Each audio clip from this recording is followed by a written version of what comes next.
ॐ श्रौत्रार्हन्ति चणैर्पुण्यैर्महर्षिभिर्हरिवन्तो श्रूयमानोऽप्युग्नो विभुर्विजयतेतरां पूर्वार्धे कथितास्तुल्यपञ्चमाध्यायवर्तिनः प्रत्यया अथ कथ्यन्ते तृतीयाध्यायगोचराः। नमः सर्वेभ्यः श्रोतृभ्यः। अस्माभिः गतपाठे यद्यत् पठितं तद् एकवारं स्मरामः। वयं वैयाकरणसिद्धान्तकौमुदी इत्याख्यस्य ग्रन्थस्य तत्र उत्तरकृदन्तप्रकरणं पठन्तः स्मः। प्रकरणस्यास्य अस्माकं क्रमे एकविंशः पाठः गतपाठः प्रवृत्तः।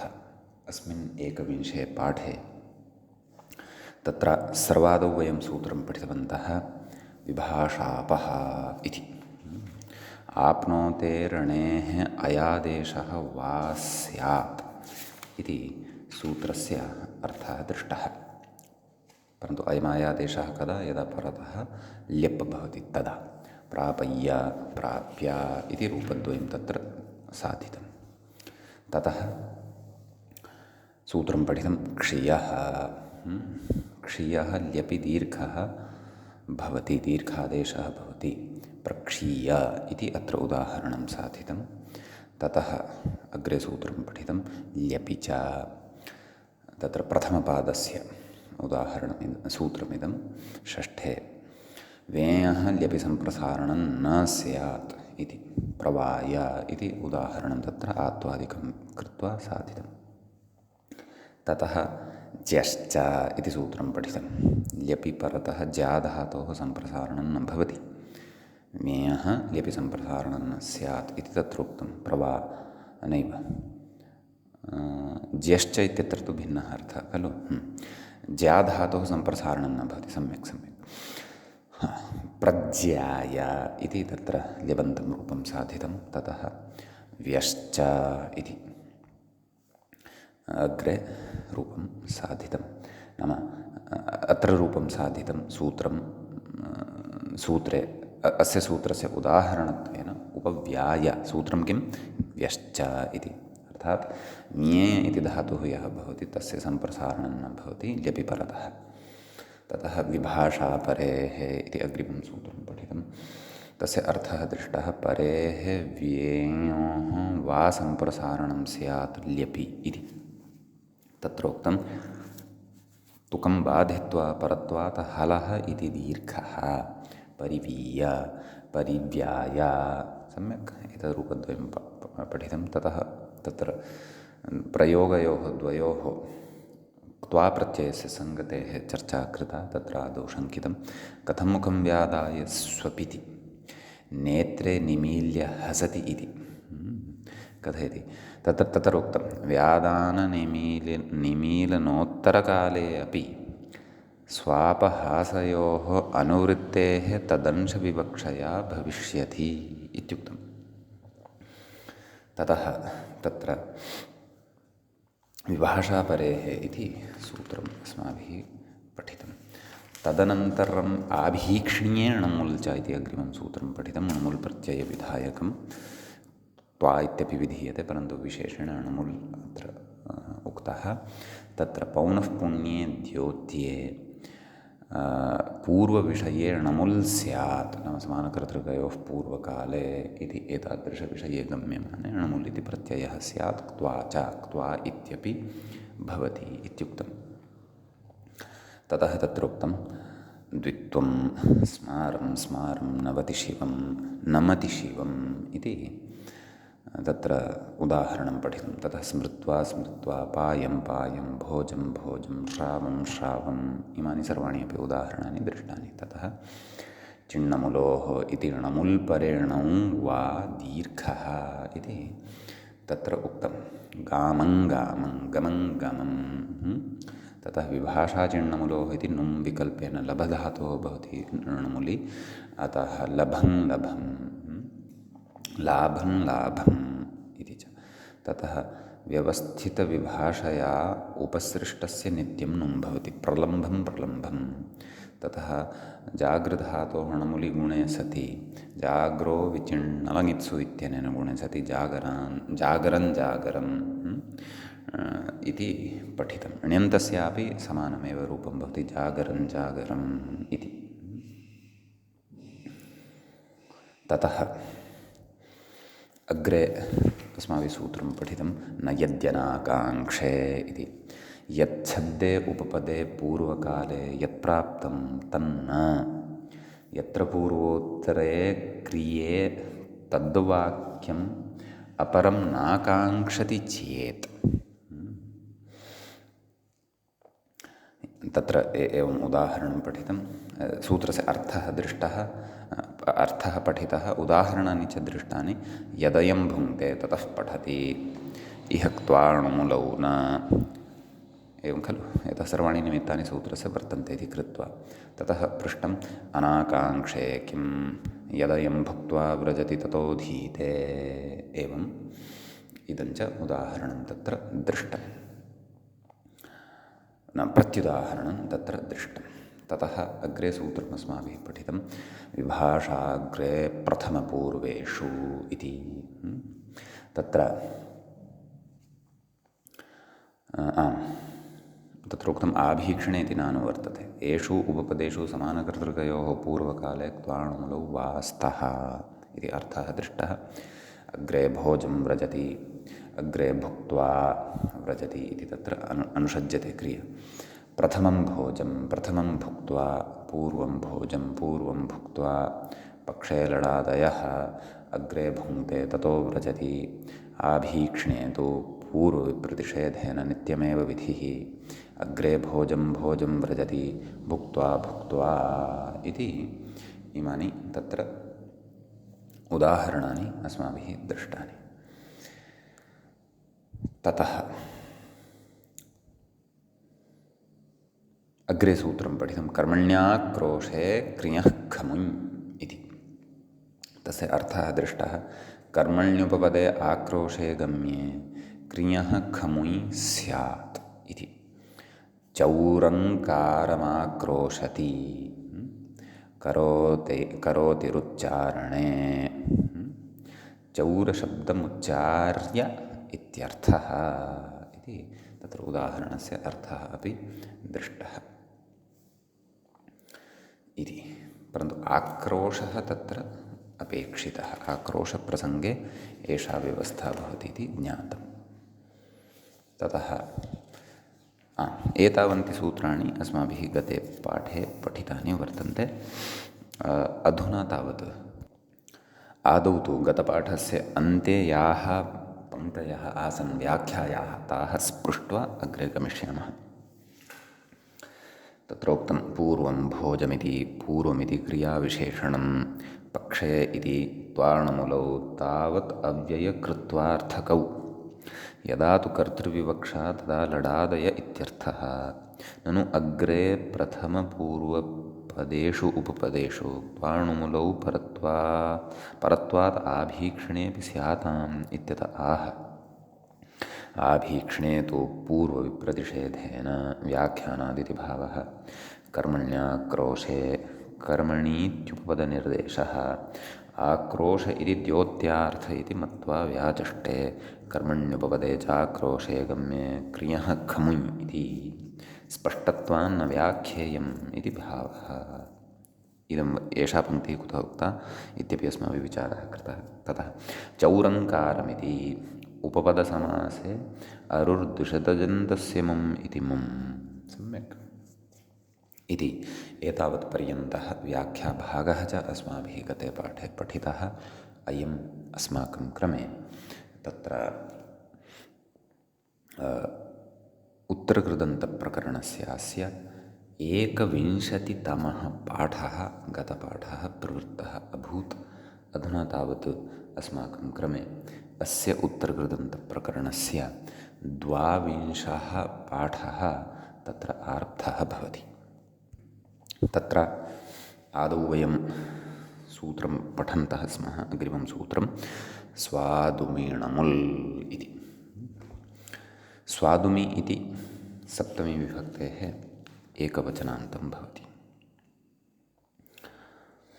णमुल् इति प्रथमान्तं भवति। समीचीनम्। तत्र खमुय् विहितः खलु पूर्वम्, अतः पुनः णमुल्विधानाय णमुल्ग्रहणम् अत्र कृतम्। स्वादुमि एवं तत्र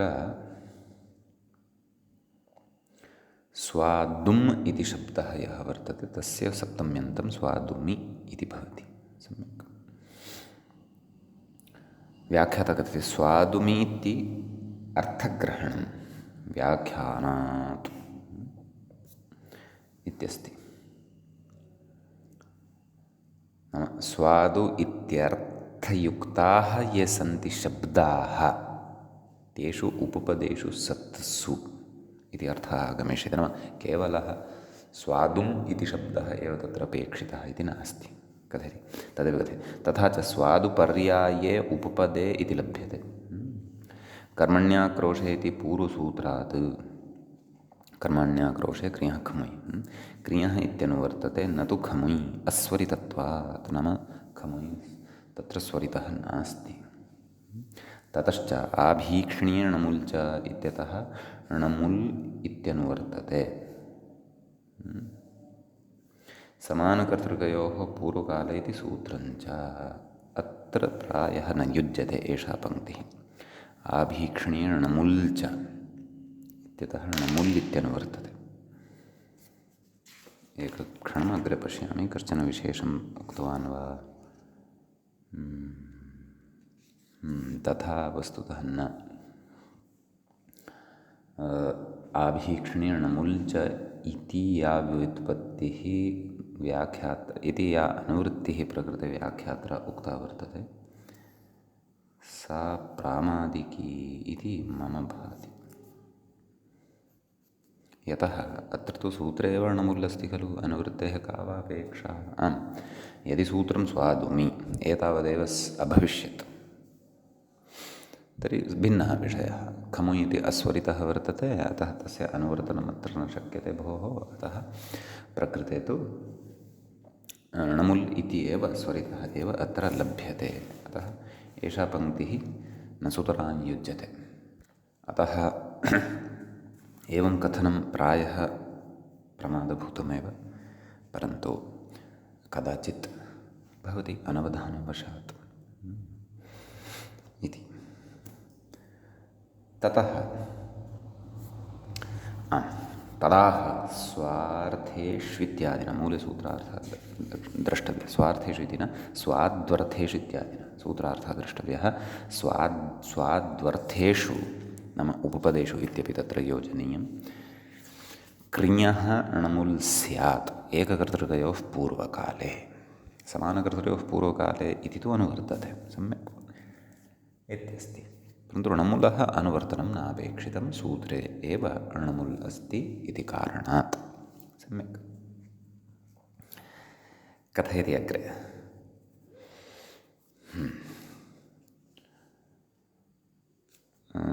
व्याख्याता ननु स्वादुशब्दस्य स्वादावित्येव निर्देशः उचितः वा न वा?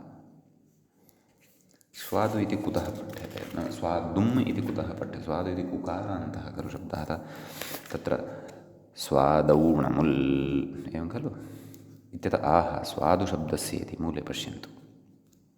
स्वादुशब्दस्य मान्तत्वं निपात्यते प्रकृते सूत्रे। सम्यक् नन्वत्र खमुय एव अनुवर्तताम् कश्चन अन्यः पक्षः एवं खलु। एवञ्च स्वादुमि मान्तत्वनिपातनम् अपि न कर्तव्यं वा न वा? कुतः न कर्तव्यं? यतः खितिपरतः अरुर्द्विषजदन्तस्य मुम् इत्यनेन मुमागमद्वारा मकारः खलु लभ्यते। मुमा मु इति वर्णः खलु अत्र लप्स्यते। अतः किमर्थं मान्तत्वं निपातनीयम् एवं खलु? न कर्तव्यमित्याशङ्क्य स्त्रियां च्यन्त्यम् उदाहरति। स्त्रियाम् अदन्तत्वं न लभ्यते खलु, अदन्तस्य एव मुं भवति, न तथा न अजन्तस्य भवति। तत्सत्यं तत्सत्यं। अच् तु स्वादुशब्दः अस्ति एव, तर्हि स्त्रियाम् उदाहरणस्य च्यन्तस्य किं स्वारस्यम् इति पश्यामः। अस्वाद्वीम् इति मूले उक्तम्। अस्वाद्वीं स्वाद्वीं कृत्वा भुङ्क्ते स्वादुङ्कारं भुङ्क्ते इति। तत्र कथयिष्यति व्याख्याता सर्वमपि कारणं कथयति अग्रे। यवागुम् अपूपिकाम् इत्यादि विशेष्यं कथयति। अत्र णमुलि विवक्षिते मान्तत्वे निपातिते उदन्तत्वाभावात् उदन्तत्वाभावात् वोतो गुणवचनात् इति न ङीप्। सम्यक् मानवः अन्यथा ङीप् भवति स्म इति भावः निष्पन्ने स्वादुङ्कारम् इति रूपे।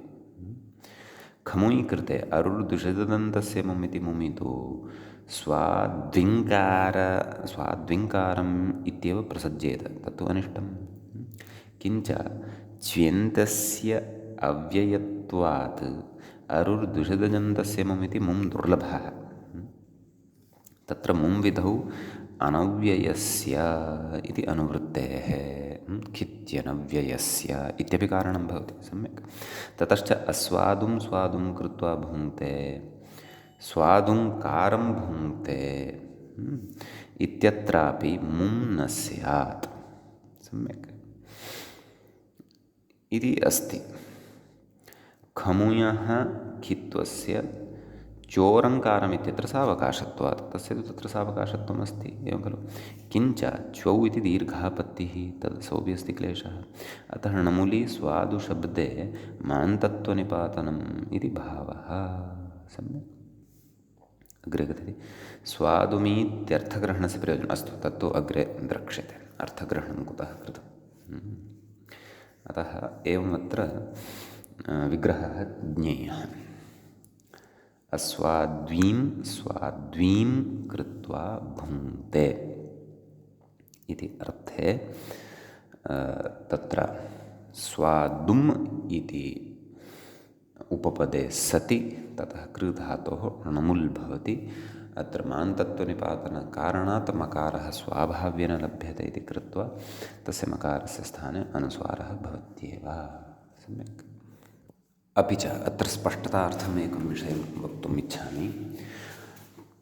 प्रकृते अभूततद्भावमाश्रित्य एव उदाहरणं प्रदर्शनीयमिति नास्ति।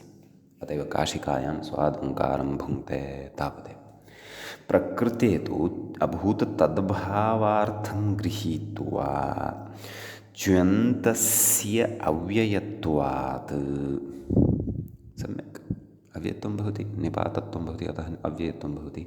तत्र खित्यनव्ययस्य इति अनव्ययस्य इति अनुवृत्तेः कारणात् प्रकृते अरुर्दुषदजन्तस्य मुम् इत्यनेन मुं न स्यात्। मानव अतः प्रकृते मान्तनिपातनत्वम् अपेक्षितमेव। मुम अत्र अपेक्षितानि इष्टानि रूपाणि अभूततद्भावादिषु न सिद्ध्येयुः इति एतस्य विषयस्य स्फोरणाय विशिष्य मान्तनिपातनत्वमत्र अपेक्षितमेव इति वक्तुकामेन ग्रन्थकारेण अभूततद्भावपरतया उदाहरणं प्रदत्तम्। अस्वाद्वीं स्वाद्वीं कृत्वा भुङ्क्ते स्वादुङ्कारं भुङ्क्ते इति। सम्यक्। अतः एवं न शङ्कनीयम्, यत् अभूततद्भावे सत्येव उदाहरणं भवति। सम्यक् इत्यस्ति।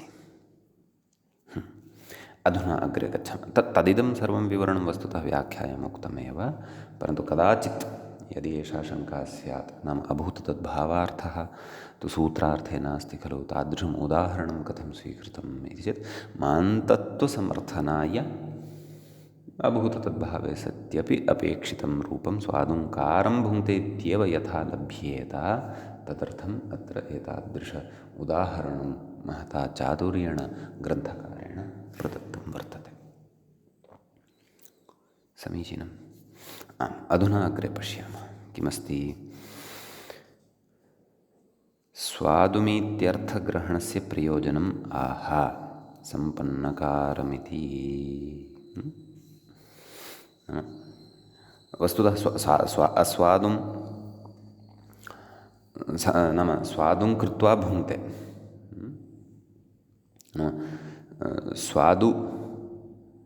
स्वादुं निर्माय अथवा स्वादुं कृत्वा भुङ्क्ते इति अर्थः तत्र भवति। तस्मान् क्रतुः पूर्वकाले इति अस्ति खलु। तर्हि अग्रे पश्यामः इदानीं। सम्पन्नकारं भुङ्क्ते, मूले अस्ति खलु सम्पन्नकारं भुङ्क्ते इति तत्र अनुषङ्गः कर्तव्यः। कथयति अत्र अस्य च्वौ इति ईत्वा भावे अपि मान्तत्वनिपातनस्य फलं बोध्यं क्व सम्पन्नं कारम्। अत्र अनुस्वारः अस्ति, व्याख्यायामपि अनुस्वारं पश्यन्तु, नकारात् उपरि अथवा ङकारं पश्यन्तु। सम्पन्नं कारं भुङ्क्ते नाम असम्पन्नं सम्पन्नं कृत्वा भुङ्क्ते, तदेव अस्य च्वौ इति ईत्वा भावे अपि मान्तत्वनिपातनस्य फलम् अत्र बोध्यं सम्यक् इत्यस्ति। स्वादुम् इत्येतस्य मान्तत्वस्य निपातनस्य प्रयोजनम् अत्रापि वर्तते। लवणङ्कारम् अलवणं लवणं कृत्वा भुङ्क्ते अथवा लवणं कृत्वा भुङ्क्ते इति वा विग्रहे सति लवणङ्कारम् इति सिद्ध्यति। व्याख्याते मूले पश्यन्तु, लवणसम्पन्नलवणशब्दौ स्वादुपर्यायौ तथा वा लवणशब्दः अपि स्वादुपर्यायः भवत्येव, अपि च सम्पन्नशब्दोऽपि इत्यस्ति। व्याख्याते स्वादुपर्यायः इति वृत्त्यादिग्रन्थेषु तथा दर्शनादिति भावः। अग्रे वासरूपेण त्वापि इत्यस्ति। व्याख्याते वासरूपेण त्वापि इति यद्यपि स्त्रियाङ्क्तिन् इत्यतः प्रागेव वासरूपविधिरस्ति इति भाष्ये स्थितं, तथापि तत्रैव भाष्ये त्वायां वा वचनम् इति त्वा प्रत्ययविषये वासरूपविधिः विधिप्रवृत्तेः विशिष्यवचनादिति त्वापि भवति इत्यर्थः। सम्यक्। वासरूपविधिः स्त्रियाम् इत्यधिकारात् प्राक् ऊर्ध्वं च भवति इति पक्षान्तरमपि तत्रैव भाष्ये स्थितं वर्तते। तत्पक्षे त्वायां वासरूपप्रवृत्तिर्निर्बाधा इत्यास्तां तावत् अतः स्वादुं भुक्त्वा स्वादुं कृत्वा भुङ्क्ते, एवं खलु इति भावः अत्र भवति। अस्तु, स्वादुं कृत्वा भुङ्क्ते इति यदा कथयामः वाक्यं, तदा यत् अस्वादु नास्ति तदेव खलु स्वादुं भुक्त्वा क्रियते। अतः वस्तुतः अभूत् तद्भावः अत्र सर्वत्र नैसर्गिकः एव इत्यपि भाति। सम्यक्। मान्तत्वनिपातने तस्य प्रयोजनं तु दृष्टमेव। एवम् अस्ति। तर्हि अयं कश्चन विशेषः, सैद्धान्तिकश्च विशेषः अत्र सूत्रे अस्माभिः दृष्टः। अधुना वयम् अग्रिमं सूत्रं पठामः। अग्रे सूत्रं तत्र भवति, व्याख्याता इङ्गितं करोति अन्यथैवं। मूले पश्यामश्चेत् अन्यथैवं कथमित्थं सुसिद्धा प्रयोगश्चेत् इति। तत्र पदपरिचयम् आदौ प्राप्नुमः। अन्यथैवं कथमित्थंसु इति सप्तमी विभक्तेः बहुवचनान्तं भवति। सिद्धाप्रयोगः इति प्रथमान्तं भवति। चेत् इति तु अव्ययपदं भवति। सम्यक्। तत्र कर्मण्याक्रोशे क्रियः खमुल् इत्यतः क्रियः इत्यनुवर्तते। स्वादुमिणमुल् इत्यतः णमुल् इति च अनुवर्तते। धातोः प्रत्ययः परश्च एते च अधिकाराः अत्र सम्पद्यन्ते। व्याख्यातारं पश्यामः। अन्यथा एवं कथम् इत्थम् येषाम् अव्ययानाम्, एते सर्वेपि इमानि सर्वाणि अपि अव्ययानि सन्ति, एतेषामेव च इतरेतरयोगद्वन्द्वः तत्र ग्रन्थे वर्तते। एवं खलु कथयति। येषामव्ययानां द्वन्द्वात् सप्तमी बहुवचनम्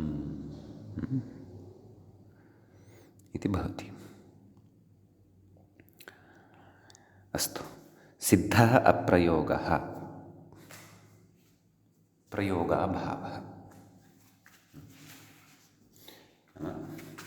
सिद्धः अप्रयोगः, अप्रयोगः नाम इत्येतस्य अर्थः उच्यते प्रयोगाभावः।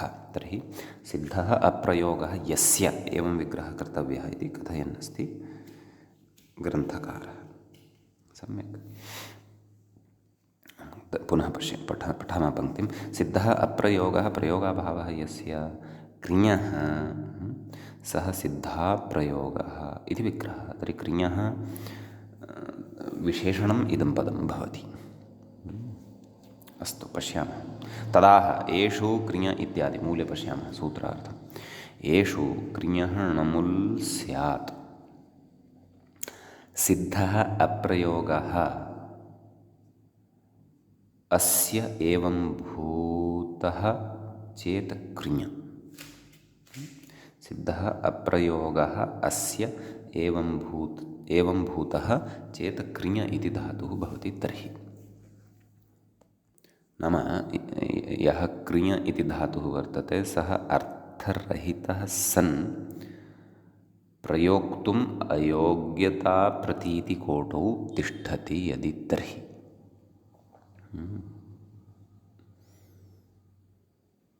एवं खलु? नाम यः शब्दः साधनीयः अस्ति अत्र प्रकृतिर्णमुलोऽन्तः, तत्र क्रियः धातोः अर्थस्य प्रतीतिः न स्यात् इति यावत्। सम्यक्। व्याख्याता कथयति, ननु क्रियः अप्रयोगे कथं तदर्थावगतिः। एवं खलु? किमुक्तं? मूले पुनः सूत्रार्थे अवधानं कर्तव्यम्। एषु क्रियः णमुल् स्यात् सिद्धः अप्रयोगः न प्रयोगः अप्रयोगः अस्य एवं भूतः चेत् कृञ।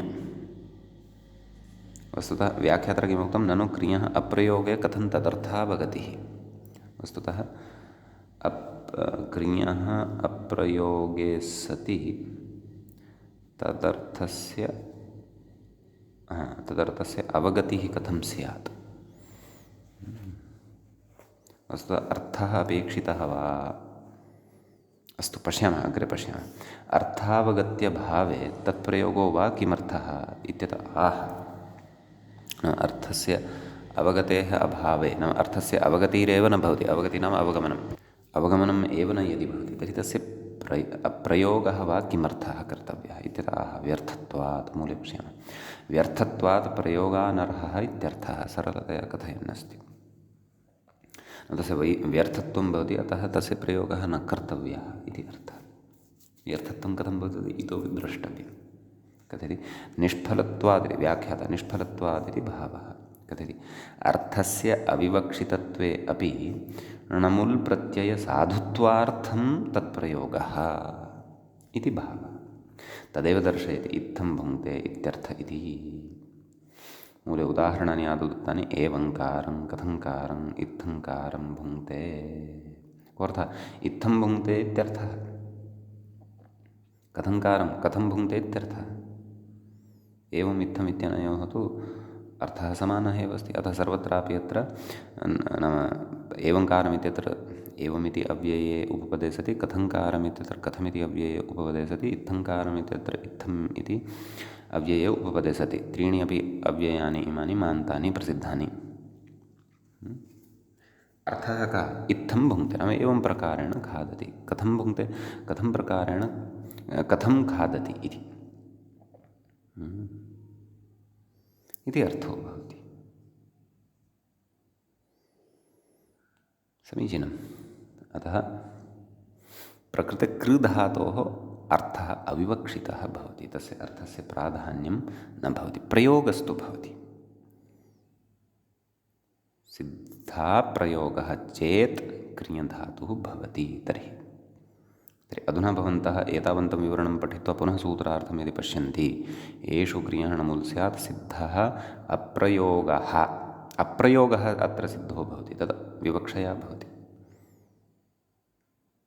एवं भूतः क्रियः चेत् व्यर्थत्वात् प्रयोगानर्हः इत्यर्थः। नाम प्रयोगानर्हः इत्युच्यते, नाम तस्य अर्थग्रहणमत्र न क्रियते इति कृत्वा तस्य अर्थगतस्य प्रयोगस्यापि अत्र नाम अर्थः अत्र न प्रयुज्यते इति कृत्वा तस्य सः प्रयोगानर्हः भवति, नाम प्रयोगे अनर्हः भवति। नाम अभिप्रायः स एव, नाम तत्र तस्य प्रयोगः कृतः अस्ति परन्तु तस्य अर्थस्य ग्रहणं न भवति इति भावः इति अस्ति। केवलस्य उदाहरणस्य साधुत्वार्थं णमुल् इति प्रत्ययस्य आनयनाय, यतः णमुल् इति धातोः एव खलु भवति, अतः अत्र कृधातुः प्रयुज्यते। तद् सर्वं विवक्षया भवति अथवा प्रयोगं लक्ष्यीकृत्य भवति।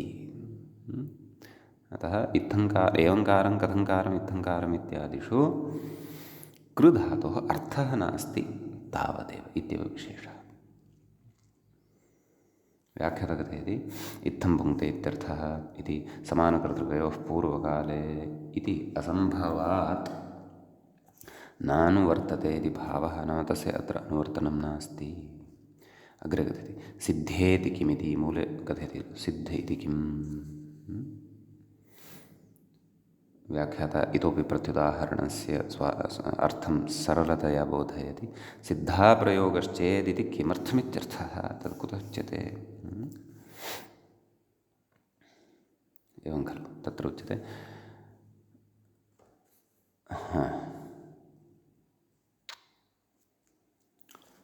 व्याख्याता कथयति, आदौ व्याख्यातारमेव पश्यामः प्रत्युदाहरणस्य दर्शनादपि पूर्वं। भाष्ये अन्यथा कृत्वा चोदितम् इति प्रयोगात् समानकर्तृकत्वाभावे अपि क्त्वा प्रत्ययः बोध्यः। अस्तु, मूले किमस्ति, शिरो अन्यथा कृत्वा भुङ्क्ते, एवं खलु। तर्हि अत्र यः कृ अस्ति सः सिद्धः प्रयोगः नास्ति, सः सिद्धप्रयोगः एव अस्ति। शिरः अस्ति, तद् अन्यथा कृत्वा, यथा भोजनादिकाले वस्तुतः शिरसः स्थितिः अपेक्षिता, तथा तस्य शिरसः स्थितिर्नास्ति, अन्यथा कृत्वा सः खादति इति भावः। तर्हि अस्तु, अत्र सिद्धः प्रयोगः नास्ति क्रिया इति कृत्वा णमुल् न भवति इत्युक्तं तत् सत्यं। अन्यथा शिरः अन्यथाकारं भुङ्क्ते इति प्रयोगः न जातः इति। परन्तु व्याख्यात्रा यदुक्तं तस्य स्वारस्यं किमिति अवगन्तुं यत्नं कुर्मः। किं, भाष्ये अन्यथा कृत्वा चोदितम्, अन्यथा कृत्वा च उदितम् इति वा, अथवा चोदितं, चुदप्रेरणेति धातुः अपि भवितुमर्हति। कृत्वा इति प्रयोगात् समानकर्तृकत्वाभावे अपि क्त्वा प्रत्ययः बोध्यः। शिरः अन्यथा कृत्वा भुङ्क्ते, प्रकृते समानकर्तृकत्वं नास्ति, परन्तु समानकर्तृकत्वं तत्र तु अस्ति एव खलु। शिरः नाम कश्चन देवदत्तः, सः शिरः अन्यथा कृत्वा खादति। भाष्ये किमुक्तम्, अन्यथा कृत्वा चोदितम्। तर्हि समानकर्तृकत्वं नास्ति इति कथम् आशङ्क्यते इति द्रष्टव्यं। तत्त्वबोधिन्यां कश्चन विचारः अस्ति वा, पश्यामः। शिरोऽन्यथेति, इह शिरो अन्यथा कृत्वा ओदनादिकं भुङ्क्ते इत्यर्थलाभाय करोतेः प्रयोगः आवश्यकः। तदभावे तु भुक्तिक्रियागत एव प्रकारः गम्येत, न तु शिरसोऽन्यथाकरणम्। अतः करोतेः प्रयोगार्हत्वमस्ति इति णमुलन्तः करोतिरिह न प्रयुज्यते इति भावः इति अस्ति। शेखरे यद्व्याख्यात्र उक्तं, नाम समानकर्तृकत्वाभावे विक्त्वा प्रत्ययः बोध्यः इति यद् उच्यमानम् अस्ति, सः विचारः शेखरे अस्ति वा इति एकवारं पश्यामि। शेखरे तु अयं प्रयोगः एव न दृश्यते। अतः व्याख्यातुः एषा पङ्क्तिः, नाम अत्र समानकर्तृकत्वाभावे विक्त्वा, नाम समानकर्तृकत्वस्य अभावः कथं भवति, शिरः अन्यथा कृत्वा भुङ्क्ते इत्यादिषु, तत् द्रष्टव्यमस्ति, इतोपि चिन्तनीयमस्ति। भवन्तः सुधियः व्याख्यातुः अस्यां पङ्क्तौ समन्वयनं यदि पश्यन्ति तर्हि अवश्यं मामपि बोधयन्तु इति प्रार्थये। अस्तु, अग्रे किमुच्यमानमस्ति इति पश्यामः। अग्रे सूत्रमस्ति। तत्सूत्रं प्रति व्याख्यातम् इङ्गितं करोति। यथा तथयोः मूले पश्यामश्चेत् यथा तथयोरसूया प्रतिवचने इति भवति। तत्र यथा तथयोः इति तत्र सप्तमी विभक्तेः द्विवचनान्तं भवति। यथा च तथा च, यथा तथौ तयोः, यथा तथयोः, अथ नपुंसकलिङ्गे चेत् यथा तथे तयोः, यथा तथे तयोः, यथा तथयोः अव्ययोः अत्र अनुकरणं कृतं वर्तते। अन्यथा एतेषां तु तथा रूपप्रयोगः तथा प्रयोगः न भवति सम्यक्। कथयति नाम अत्र किं किम् अनुवर्तते इत्यपि विचारयामः। तत्र कर्मण्याक्रोशे क्रियः खमुयि इत्यतः क्रियः इत्यनुवर्तते। अन्यथैवं कथमित्थं सिद्धः प्रयोगश्चेत् इत्यतः सिद्धः प्रयोगश्चेत् इत्यनुवर्तते। स्वादिमणमुल् इत्यतः णमुल् इति अनुवर्तते। धातोः प्रत्ययः परश्च एते च अधिकाराः अत्र लभ्यन्ते। व्याख्याता कथयति इत्येवेति, मूले पश्यन्तु। क्रियः सिद्धः प्रयोगे इत्येव नाम गतसूत्रस्य विषयः अत्र सम्बध्यते। असूया प्रतिवचने, असूयया प्रतिवचने, असूयया यदि प्रतिवचनस्य प्रसङ्गः यदि जायमानः अस्ति तदा इति। तत्र व्याख्याता कथयति यथा तथा अनयोः उपपदयोः नाम सरलीकृत्य सूत्रार्थं कथयति। उपपदयोः क्रियः णमुल् स्यात्, सिद्धः प्रयोगश्चेत् क्रियति फलितम्। असूयया प्रतिवचनमिति विग्रहः, कर्तृकरणकृता बहुलमिति समासः। क्व असूयया प्रतिवचनम् इत्यत्र तदाह असूययेति। सम्यक्।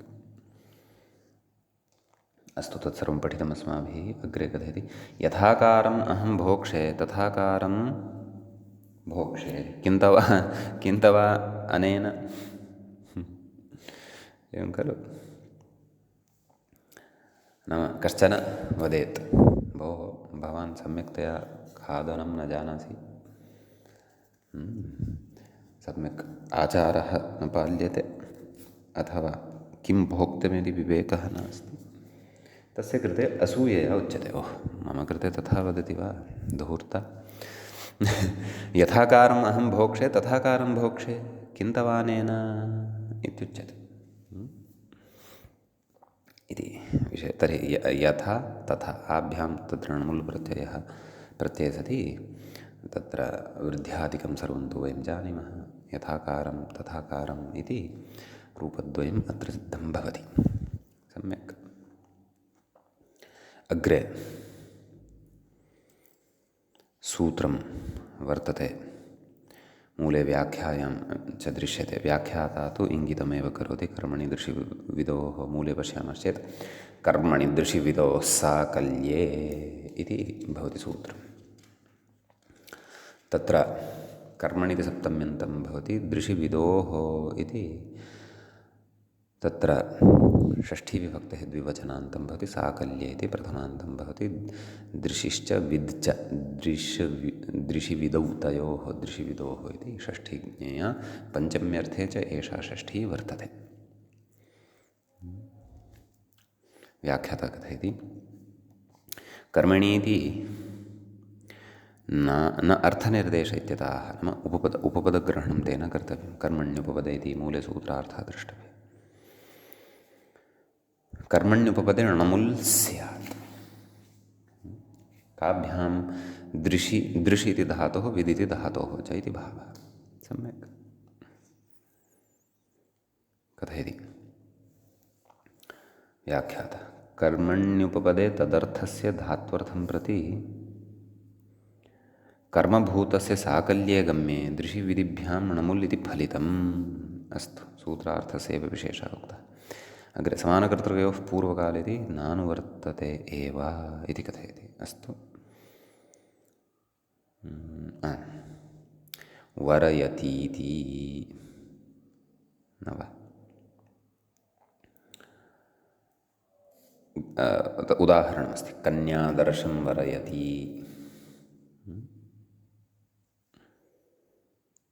वा न वा। नाम कन्या इति कन्यां दृष्ट्वा वरयति इति खलु अर्थः। तत्र कन्या इति उपपदे सति दृश् इति धातोः अणमुल् लघुपदगुणः भवति। कन्यादर्शं वरयति कथयति। वर ईप्सायां चुरादौ कथादिर्दन्तः नाम अदन्तः वर्तते इति भावः।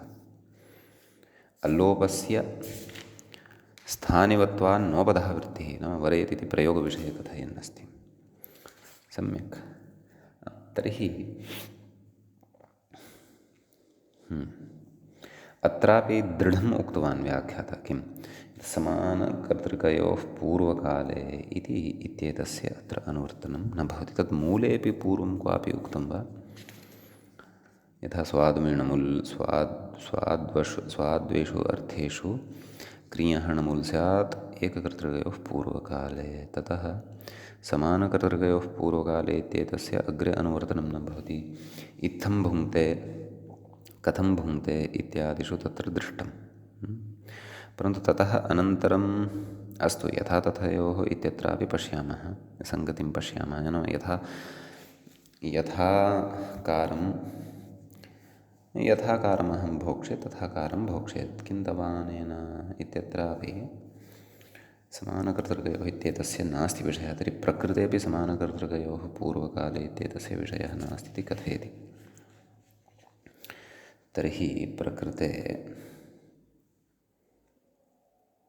वस्तुतः यथा नाम कन्यादर्शम् इति कन्यायाः दर्शनं यद्वर्तते अपि च वर्णं यद्वर्तते तत्र क्रियाद्वयम् उत्पन्नमेव खलु। अतः कन्यायाः दर्शनम् आदौ अस्ति एव खलु। अतः समानकर्तृकत्वं प्रकृते भवत्येव खलु। वा न वा। अतः तत्र पूर्वकाले या क्रिया प्रवर्तते तत्सम्बद्धः यः धातुः ततः णमुल् प्रत्ययः भवत्येव खलु इति समानकर्तृकत्वं प्रकृते अपि अवगम्यमानम् अस्ति खलु। अथवा प्रकारान्तरेणैव अत्र बोधः द्रष्टव्यः वा इत्यपि चिन्तनीयमस्ति। तत्र कन्याः याः वर्तन्ते वस्तुतः बहुवचनत्वेन अत्र वर्तते। अग्रे कथयन्नस्ति किं मूले सर्वाः कन्याः इत्यर्थः। सर्वाः कन्याः दृष्ट्वा एषु का अपेक्षिता अथवा कया वर्णनं कर्तव्यम् इति कृत्वा वर्णनं करोति इति। सम्यक्। अतः अयं विषयः अत्र इतोपि स्फुटीकर्तव्यः वर्तते। समानकर्तृकत्वं कुतः न भवति इति। सम्यक्। अतः अस्मिन् विषये अपि मां भवन्तः सुधियः श्रोतारः यदि ज्ञापयन्ति तर्हि अहम् उपकृतः स्याम्। अस्तु। ततः अग्रे कथयति विधिं विवृणोति नाम विदधातोः उदाहरणं कथयति। ततः विवरणं भिन्नं। ततः पूर्वं वयम् उदाहरणं पश्यामि। ब्राह्मणवेदं भोजयति। कोऽर्थः तदेव विदधातोः अत्र अर्थं विज्ञाय स्पष्टता भविष्यति। विधिं विवृणोति कथयति जानाति लभते विचारयति इति वेति। यं यं ब्राह्मणं जानाति अथवा यं यं ब्राह्मणं लभते यं यं ब्राह्मणं विचारयति वा तं सर्वं भोजयति इत्यर्थः। तम् इत्यत्र अनुस्वारः लुप्तः अस्ति मम पुस्तके स्थापनीयः। तं सर्वं भोजयति इत्यर्थः। नाम सर्वे ये ब्राह्मणाः सन्ति तान् सर्वान् भोजयति इति भावः। समीचीनम्। अग्रे कथयति व्याख्याता सत्तायां विद्यते ज्ञाने वेत्ति विन्ते विचारणे विन्दते विन्दति प्राप्तौ शन्लुक्ष्णं शेष्विदं क्रमात् इति प्रागुक्तं पठित्वा आगताः स्मः वयं। सम्यक्। तत्र सत्तार्थकस्य विधेः इह न ग्रहणम् अकर्मकत्वादिति भावः। यथा कर्म भूतम् उपपदं प्रकृते अपेक्षितमेव इति भावः। सम्यक्। इति कश्चन अत्रत्यः विशेषः भवति। अग्रिमं सूत्रम् अधुना पठामः। मूले व्याख्यायाञ्च सूत्रं दृश्यते यावति विन्दजीवेः इति। तत्र यावति इति सप्तम्यन्तं भवति, सप्तमी विभक्तेः एकवचनान्तं भवति, क्षन्तव्यः। यावति विन्दजीवोः इति अस्ति सूत्रं, जीवेः इति नास्ति। यावति इति सप्तमी विभक्तेः एकवचनान्तं भवति, विन्दजीवोः इति षष्ठ्यन्तं भवति। विन्दश्च जीवश्च विन्दजीवौ तयोः विन्दजीवोः, विन्दश्च जीव च विन्दजीवौ तयोः विन्दजीवोः। एवम् इतरेतरयोगद्वन्द्वः अत्र गन्तव्यः। षष्ठ्यर्थे पञ्चमी च अत्र बोध्या। प्रकृते तदेव आभीक्ष्णे णमुल् च इत्यतः णमुल् कर्मणि दृशविदोः साकल्ये, तत्र साकल्ये इत्यपि उक्तं खलु, अतः एव तत्र सर्वाः कन्याः इति विग्रहे उक्तं, सर्वं ब्राह्मणम् इति च विग्रहे नाम अर्थकरणे उक्तम्। अस्तु, ततः कर्मणि दृशविदोः साकल्ये इत्यतः कर्मणि इत्यनुवर्तते, धातोः प्रत्ययः परश्च इति चापि तत्र अनुवर्तते। व्याख्याता सूत्रार्थं कथयति। यावत् शब्दे उपपदे विन्दतेः जीवतेश्च णमुल्लित्यर्थः। सम्यक् इत्यस्ति। व्याख्याता पुनः अग्रे दृढतया कथयन्नस्ति। इह पूर्वकाले इति न सम्बध्यते अयोग्यत्वात् अप्रतीतेश्च। अस्तु, तद् उदाहरणं ज्ञात्वा इतोपि स्फुटीभविष्यति विषयः। एवमन्यत्रापि मूले किं कथयति? यावद्वेदं भुङ्क्ते, नाम यावल्लभ्यते तावदित्यर्थः। लाभार्थकः तत्र विदधातुः गृहीतः। तर्हि यावदिति उपपदे सति विदधातोः तत्र णमुल् इति प्रत्ययः भवति पुगन्धलघुपदस्य च इत्यनेन लघुपदः गुणः अत्र भवति। अतः यावद्वेदम् इति, यावल्लभते तावत् भुङ्क्ते, तावत् खादति इति भावः। ततः कथयति मूले यावज्जीवम् अधीते। तत्र व्याख्याता कथयति यावज्जीवम् अधीते, कथयति यावन्तं कालं जीवति तावन्तं कालम् अधीते इत्यर्थः। सम्यक् इति कथयति अकर्मकधातुभिर्योगे इति कर्मत्वात् यावत् शब्दात् द्वितीया। यावत् तत्र कर्मभूतमेव वर्तते। अकर्मकधातुभिर्योगे देशः कालः भावः गन्तव्योऽध्वा च इति, गन्तव्योऽध्वा च कर्मसंज्ञक इति वाच्यमिति कारकेषु पठितं खलु। अतः द्वितीया कथम् इति उच्यते। यतः कर्मोपपदत्वं खलु उपेक्षितं, तदपि अस्ति। यावत् जीव सन्धिकार्यादिकं कृत्वा यावज्जीवम् इति सिद्ध्यति। सम्यक् इति एतावान् विशेषः अस्मिन् सूत्रे वर्तते। अपि च अत्र तदेव समानकर्तृकयोः पूर्वकाले इति न सम्बध्यते इति तु स्पष्टम् एषः अत्रापि उक्तवान् एव। परन्तु सा शङ्का तदवस्था एव अस्ति। अतः यावद्वेदं भुङ्क्ते नाम विदित्वा भुङ्क्ते इति अर्थं। नाम यावद्दत्तं तत् लब्ध्वा भुङ्क्ते। वस्तुतः सत्यं, भुङ्क्ते इति क्रिया अत्र नाम लाभक्रियया न योजनीया। लाभक्रिया नाम विदधातुना लाभक्रिया या ज्ञाप्यते ततः पूर्वम् अत्र अन्या क्रिया नास्ति। अतः असम्भवः भवति प्रकृते इति व्याख्यातुः आशयः स्यात्। अत एव तत्र भाष्यस्य पङ्क्तिं पुरस्कृत्यापि तत्र उक्तवान् पूर्वम् इति चिन्तयामः। विशेषस्तु अत्र इतोपि द्रष्टव्यः वर्तते बहु नाम।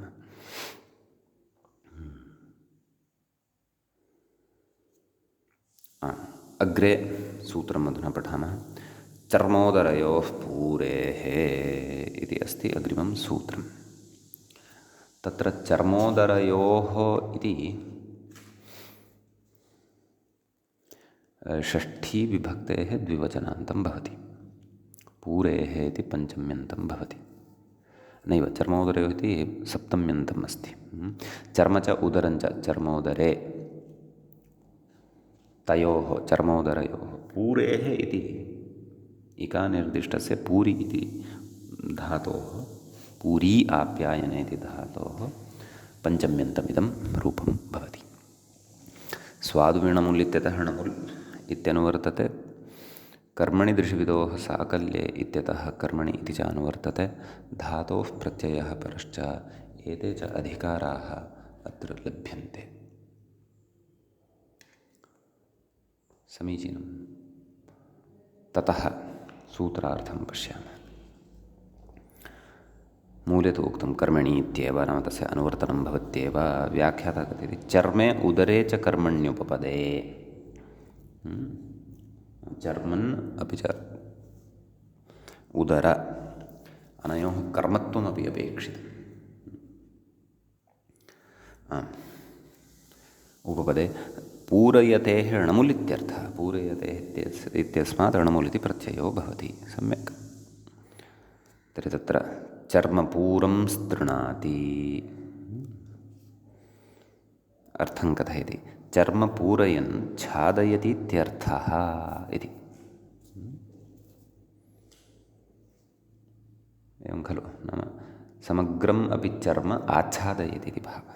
चर्मपूरं स्तृणाति, स्तृय आच्छादने। ततः उदरपूर्वपदत्वे उदाहरणं कथयति उदरपूरं भुङ्क्ते। एवं खलु, नाम सम्यक्तया उदरपूर्तिं कृत्वा खादति इति भावः न वा इत्यस्ति। अधुना अग्रिमं सूत्रं पश्यामः। व्याख्याता अग्रिमसूत्रं प्रति इङ्गितं करोति। गोष्पदप्रमिति। तत्र मूले पश्यामश्चेत्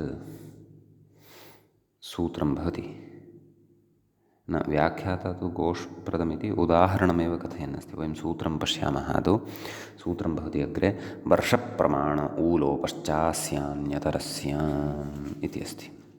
तत्र वर्षप्रमाणे इति सप्तम्यन्तं प्रथमं पदं भवति। ऊलोपः इति प्रथमान्तं भवति। च इति अव्ययपदं भवति। अस्य इति षष्ठ्यन्तं पदं भवति।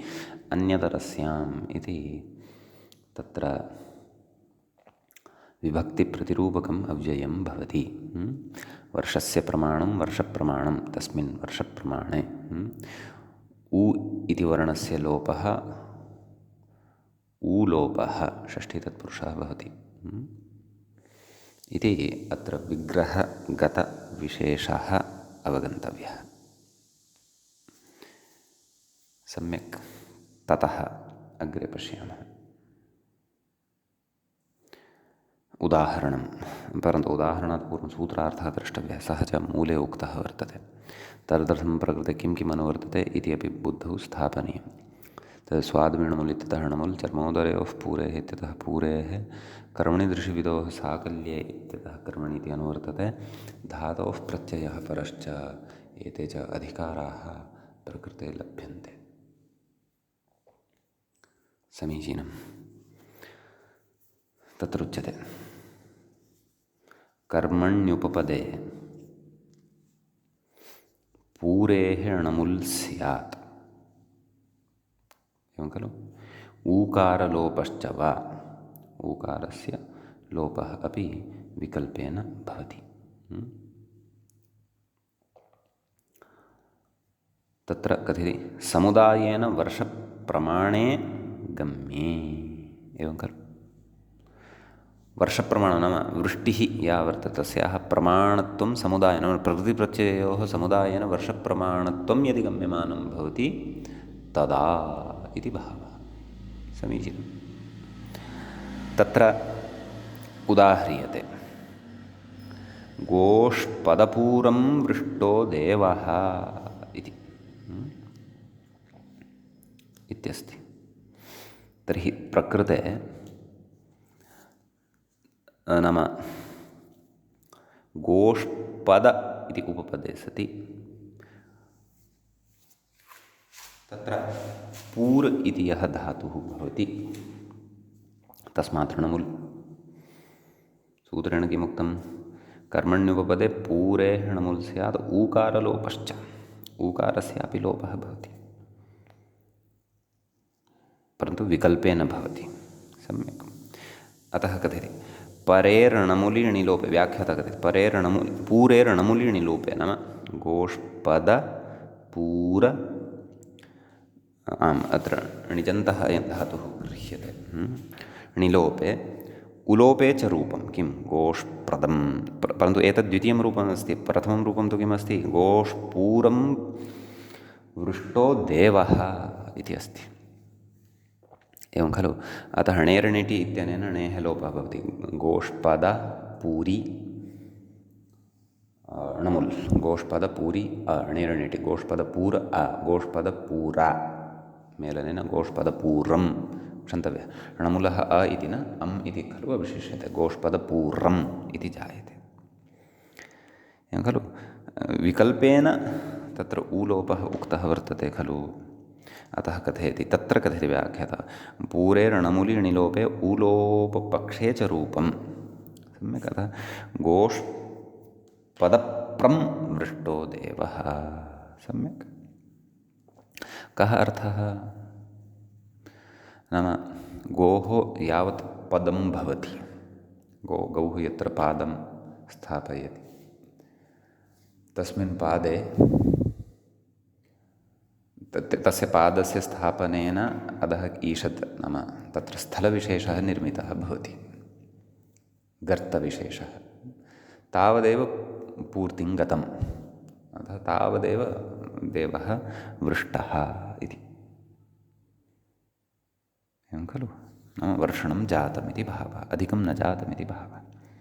सम्यक्। व्याख्याता कथयति अत्र वृष्टः गोष्पदपूर्णक्षमत्वात् अल्पत्वं गम्यते। अल्प एव वृष्टः इति भावः। गोष्पदपूरं गोष्पदप्रं वृष्टो देवः इति उभयथापि प्रयोगः भवति। सम्यक्। ततः अग्रे कथयति अस्येति किमिति। सम्यक्। मूले कथितवान् अस्ति खलु अस्य इति किम्। सूत्रे नाम सूत्रे अस्य इति ग्रहणं किमर्थं कृतं? वर्षप्रमाण ऊलोपश्चास्यन्यतरस्याम्।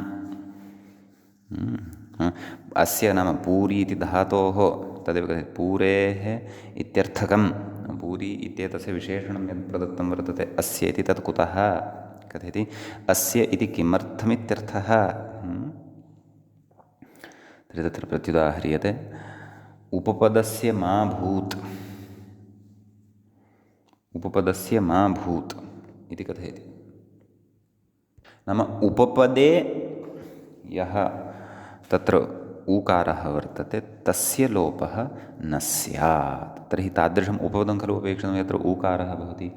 मूषिका बिलप्रम् इति पश्यन्तु कथयति अस्येत्यनुवृत्तौ इत्यनुक्तौ उपपदे अपि ऊकारस्य लोपः स्यात् इति भावः। उपपदे यदि कस्मिंश्चित् उपपदे यदि क्वापि ऊकारः दृश्यमानः वर्तते तस्यापि लोपः स्यात्।